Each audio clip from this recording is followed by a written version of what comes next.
Baie welkom by die voorlesing van die Afrikaanse Sabbatskoolles vir blindes en swaarsiendes. Hierdie lesse word voorsien deur die Wêreldkonferensie van die Sewende Dag Adventiste Kerk.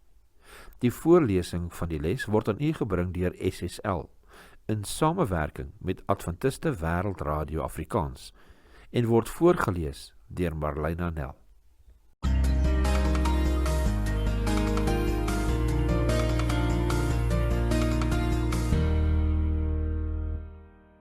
Woensdag 28 Januarie.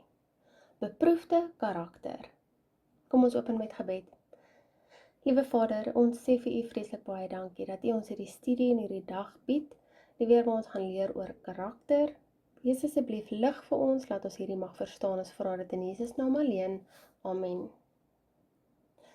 Timoteus se rol as medesender van hierdie sendbrief was reeds genoem, soos gelees in Filippense 1 vers 1. Nou begin Paulus om uitvoerig mee te deel hoe kosbaar Timoteus as een van sy medewerkers is.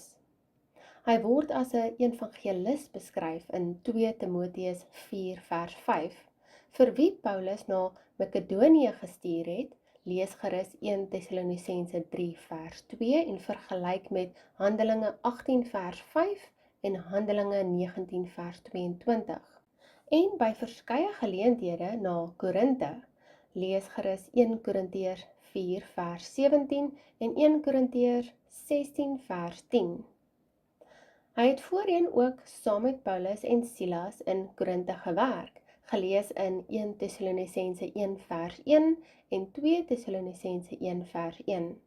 En later in Efese, soos gelees in 1 Timoteus 1 vers 2 en 3 en vergelyk gerus met Handelinge 19 vers 22. Paulus beskryf Timoteus as iemand van dieselfde gesindheid in Filippense 2 vers 20. Die Griekse woord lid of dieselfde gesindheid gee te kenne dat hy in baie opsigte soos Paulus was met betrekking tot sy toewyding aan Christus, sy energieke pogings om die evangelie te versprei en spesifiek sy besorgdheid oor die Filippense. Hoekom dink jy praat Paulus so positief en so uitvoerig oor Timoteus hier? Kom ons lees Filippense 2 vers 19 tot 23. En ek hoop in die Here Jesus om Timoteus gou na julle te stuur, sodat ek ook welgemoed kan wees as ek omstandighede te wete gekom het, want ek het niemand van dieselfde gesindheid wat julle belange opreg sal behartig nie, want hulle soek almal hul eie belange, nie die van Christus nie, maar julle ken sy beproefdheid, dat hy, soos 'n kind teenoor sy vader, saam met my in die evangelie gedien het. Ek hoop dan om hom dadelik te stuur, so gou as ek sien hoe dit met my sal gaan. Filippense 2 vers 19 tot 23. Nou wat sê Paulus nog oor hom? Ons lees 1 Korintiërs 4 vers 17. Daarom het ek Timoteus, wat my geliefde en getroue seun in die Here is, na julle gestuur. Hy sal julle herinner aan my handelwyse in Christus, soos ek oral in elke gemeente leer. Ons loer ook na 2 Timoteus 1 vers 5. En as ek my herinner, die ongeveinsde geloof wat in jou is, wat eers gewoon het in jou grootmoeder Lois, en in jou moeder Eunice, en wat, daarvan as ek hoor getuig, ook in jou is. 2 Timoteus 1 vers 5. 'n ander kwaliteit wat Paulus van Timoteus noem, is sy beproefde karakter in Filippense 2 vers 22. Die Griekse woord beskryf 'n persoon wat deur en deur beproewings getoets was, en wie se karakter en diensbaarheid bewys het dat hy opreg is. Romeine 5 vers 4 sê vir ons, en die lydsaamheid beproefdheid en die beproefdheid hoop. 2 Korintiërs 2 vers 9 lees ook, want daarom het ek ook geskrywe om julle beproefdheid te weet, of julle in alles gehoorsaam is. 2 Korintiërs 9 vers 13 lees, omdat hulle deur die bewys van hierdie diens God verheerlik oor die onderwerping van julle belydenis aan die evangelie van Christus en oor die milddadigheid van die bydra aan hulle en aan almal. 2 Korintiërs 9 vers 13.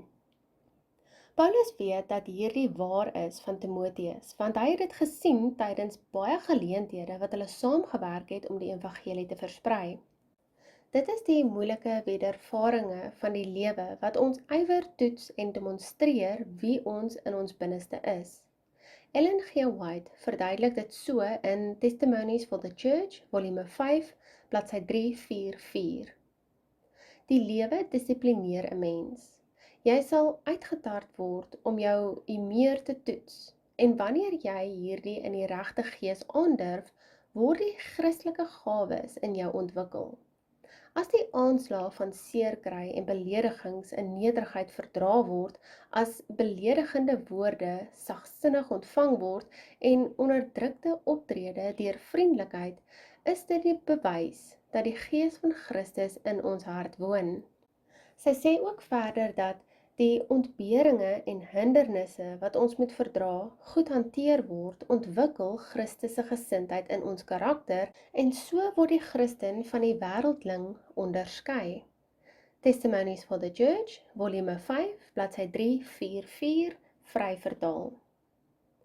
Dink na oor die uitdagings, ontberinge en ergernisse wat jy al onlangs moes hanteer het. Was hierdie sagmoedig en goed hanteer?